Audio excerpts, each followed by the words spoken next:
Coming up right now on the Red Raider pregame show is the start of a new season, and kickoff's just minutes away.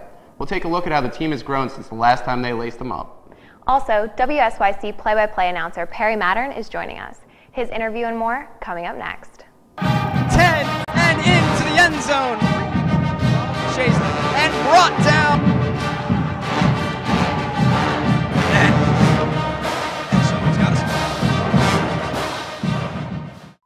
Hello and welcome to the Red Raider pregame show. I'm Tyler Farrell. And I'm Amanda Peterson.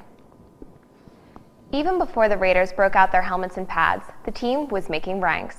The team was named number 5 in the PSAC Eastern Division preseason coaches poll. Shippensburg ranks under Bloomsburg, LIU Post, Westchester, and defending PSAC champs, Kutztown. The Red Raiders returned 20 of 22 starters and 10 of their 11 offensive starters. There's a small gap between the end of one season and the start of another. SUTV sports reporter Trey Campbell looks at the progress the Red Raiders have made since hanging up their helmets. Wipe the cobwebs off the pads, break out the pigskins and helmets.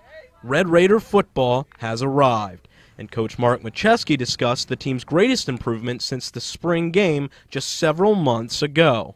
I think they've become a real close, tight-knit family, and that's what I'm excited about, because when times do get tough, that's when true character shows. Now this close group must focus on accomplishing another goal, meeting Coach Mack's expectations. We need to play 60 minutes of football, and we need to compete for 60 minutes, and I think if we do that, we'll be okay. 60 minutes of offense shouldn't be a problem. Last year, Ship scored 411 points, but does that mean Coach Mack expects the offense to be the rock of the team? I think for us to be successful, I think the offense has to be strong, I think the defense has to be strong, and I think our special teams have to be strong. Good for this defense is an understatement. Last year, the unit had 31 turnovers and 38 sacks. So what is the philosophy of this vaunted Ship D? We're aggressive, and we're going to go after people, and hopefully as we go after people, they make mistakes, and we're able to capitalize on them. It seems all the pieces are in place for Coach Mack and the Red Raiders. Final preparations are being made, and this reporter can't wait to see them put it all together on the field this season. It'll be a sight to see at Seth Grove Stadium as Ship takes on Shepherd today. Now, last year the two teams met, and the game was a battle to say the least. Scott Clay has a recap of last year's game. Last season, the Red Raiders started off the year against nationally ranked Shepherd University. Shepherd got on the board first with a quick 9-yard touchdown pass. After exchanging scores, Shippensburg was down 14-7 until quarterback Zach Zuley connected with a 59-yard pass to Jacob Baskerville. Unfortunately, the field goal was blocked, making the score 14-13. Right before the half, Shepherd moved the ball down the field with ease into Raider territory, but before they could score, it was picked off by number 20, Tyquee Kershaw, scoring 26 unanswered points, making the score 40-13. But Shippensburg would keep fighting, scoring 2 more touchdowns, both by receiver Trevor Harmon. But it was too little too late, with Shepherd defeating the Red Raiders 53-27. It was a tough loss last year, but the Raiders are anxious to see what they can do today. Although 20 of 22 starters are returning, the Red Raiders are a growing team. Marcus Cooper and Lance Kopp join us now to highlight a few players you might want to watch. Thank you, Amanda. My name is Lance Kopp. Alongside me is my man Marcus Cooper. Marcus, the team is clearly experienced bringing back 20 starters from last year. But we're also expecting to see some new faces on the field. And we both chose 2 players that we think will have standout seasons and also help the Red Raiders, this season. So, Marcus, who is first on your list? Before I get started, I'd like to thank you for bringing me on the show. It's an honor. It seemed like just yesterday we was on the field competing against each other, man. You being the wide receiver, I'm being the DB. But Good times, man. Good times. But one of my picks is I'm going to start off with number 4, Rayvon Cornish. He's from Philadelphia. He went to Central High School. The thing I like about this kid is he's fast and he's tough. And by me saying he's tough, that means he's not scared to go up and catch the ball and take a hit.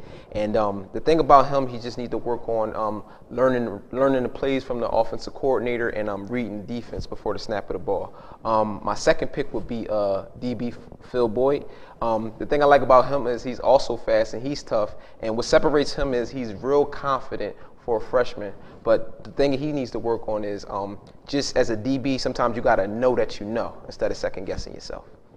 Well, I also picked 2 players. Oh, really? The first one on my list is Stanley Lumpkin. Okay. Stanley's a freshman from Harrisburg Sci-Tech High School, where he played quarterback and wide receiver. Coach Yursich really liked this kid in high school, and then here at camp, he really liked how he was really physical, really fast, and he's a playmaker. You know, even though he's only 5'11", 183 pounds, he's not afraid to go inside and pop a middle linebacker in the mouth. Okay. The next guy on my list is a close friend of mine, Chris Lawshe. Chris Lawshe is 6'4", 214 pounds. He played at James Caldwell High School, which is in New Jersey. Great football state. He also won a state championship as a sophomore, which is pretty big. So he's used to winning, and that's great. We always like to bring winners into the school, into the system, because that, you know, it's contagious. Yeah, definitely. So he at high school he threw for 4,400 yards and 37 touchdowns.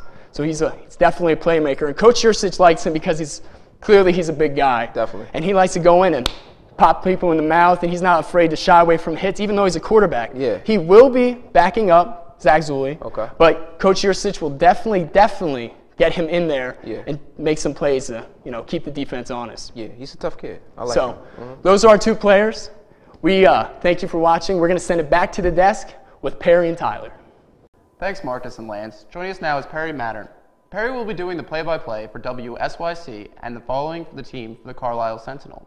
Welcome to the show, Perry. Hey, it's great to be here, Tyler. I'm really excited to talk a little Red Raider football. Well, it's a pleasure having you.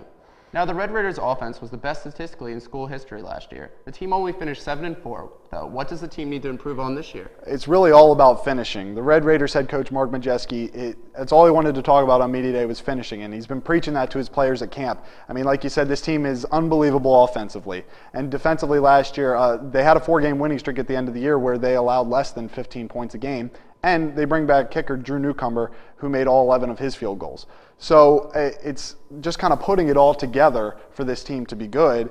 And they also blew leads in the second half at Bloomsburg and CW Post and was down 1 against Shepherd to start the year last year and couldn't pull that game out. So they finished 7-4, but they could have easily been more like 10-1 or 9-2.